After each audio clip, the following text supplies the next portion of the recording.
Imagine three college besties, Chris, Icum, and Sam.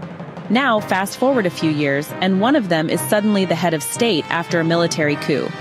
Naturally, you'd expect him to start weekly brunches with the others, maybe a few weekend golf rounds, right? Wrong. Instead, what you get is paranoia, purges, betrayal, and possibly the most awkward friendship breakup in the history of African literature. Today, we're diving into a political tragedy so sharp it slices straight through friendship, loyalty, and truth. It's the story of power gone mad, told by a man who knew Africa like the back of his pen. But before we get to the name of the book, let's tell the story.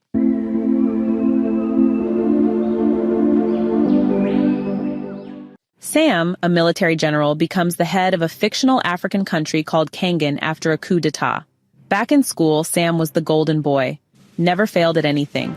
And when he fell, under the spell of their English headmaster who fought the Italians in Abyssinia in 1941 and had a sword from an Ethiopian prince, he joined the cadet corps and trained at Sandhurst.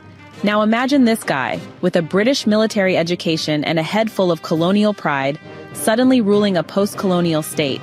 Add to that a few ministers with dangerous ideas like life presidency, and well, that's where the real drama starts.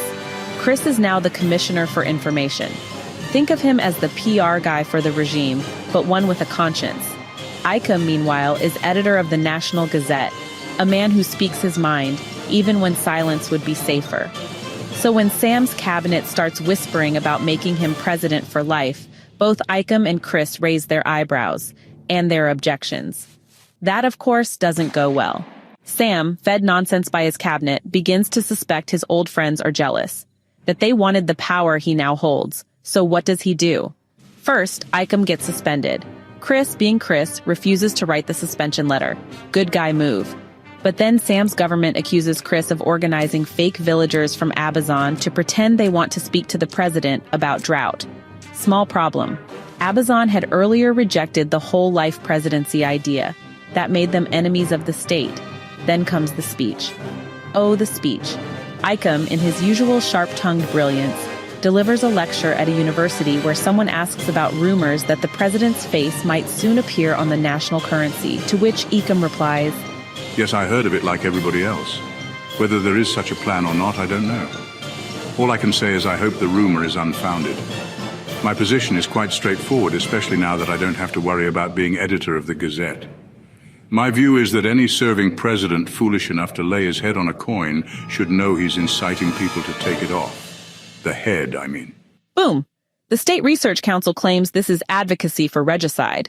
The next day, Chris and Beatrice, his girlfriend, go looking for Icum after repeated calls go unanswered. A neighbor breaks the news. Icum was taken away in handcuffs in a military jeep. Shortly after, the government releases this chilling report. In the scuffle that ensued between Mr. Osodi and his guards in the moving vehicle, Mr. Osodi was fatally wounded by gunshot. Translation: he was murdered. Chris knows he's next.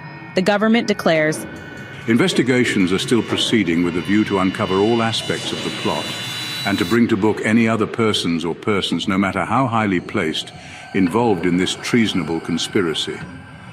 Chris goes into hiding, and this part of the novel eerily mirrors real-life events from Wole Soyinka's memoir, You Must Set Forth at Dawn. It's the kind of life-or-death escape that reminds you politics in post-colonial Africa was no game. Chris Elowa, Icum's girlfriend, and Beatrice, his own partner, are all pulled into the spiral. Tragedy follows. Loss, violence, betrayal, and by the end, it's hard to know which is more dangerous, the politics or the friendships. Now, if you're still wondering which book this is, let me reveal the title. Anthills of the Savannah by none other than Chinua Achebe, first published in 1987, a Booker Prize shortlist novel. And honestly, one of the most nuanced political tragedies I've read in African literature. This book is quite different from Achebe's earlier works like Things Fall Apart and Arrow of God. The narrative style is multi-layered. We start with a first-person account. Chris, Icum, and Beatrice tell their own stories, taking us deep into their personal conflicts, the friendship with Sam, and their reluctant roles in a corrupt regime. Then, the narrator zooms out.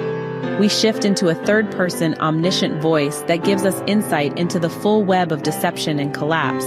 It's almost cinematic. Achebe also plays with punctuation. Sparing in use, the prose sometimes feels like spoken thought. At first, I was worried it might make the novel harder to follow, but it actually heightens the literary texture. It's not a light read, but it's a rich one. I'm really rich. There were moments, I'll admit, where I felt Achebe pushed for literary gemstones a bit too hard, as if the novel knew it was headed for awards. But then again, if you're going to reach, you might as well reach for excellence. And here's the thing. If Achebe had only written Anthills of the Savannah, I still believe he'd have earned his place among Africa's literary giants.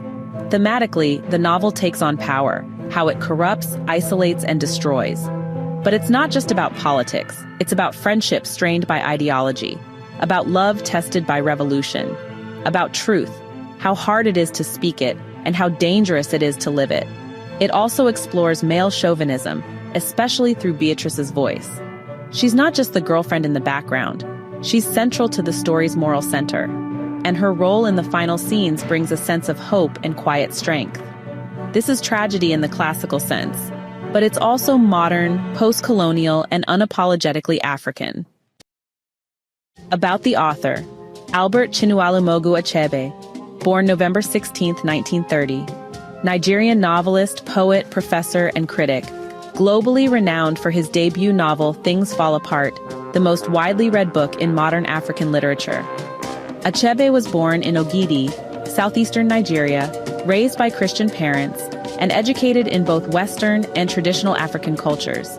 He began writing while at university and went on to work for the Nigerian Broadcasting Service. His works include No Longer at Ease, Arrow of God, A Man of the People, and of course, Anthills of the Savannah. In 2007, he was awarded the Man Booker International Prize for his body of work. Achebe defended writing in English, the language of colonizers, arguing that it gave African writers a global voice. And in 1975, his famous lecture, An Image of Africa, Racism in Conrad's Heart of Darkness, sparked global debate for calling out racism in classic Western literature.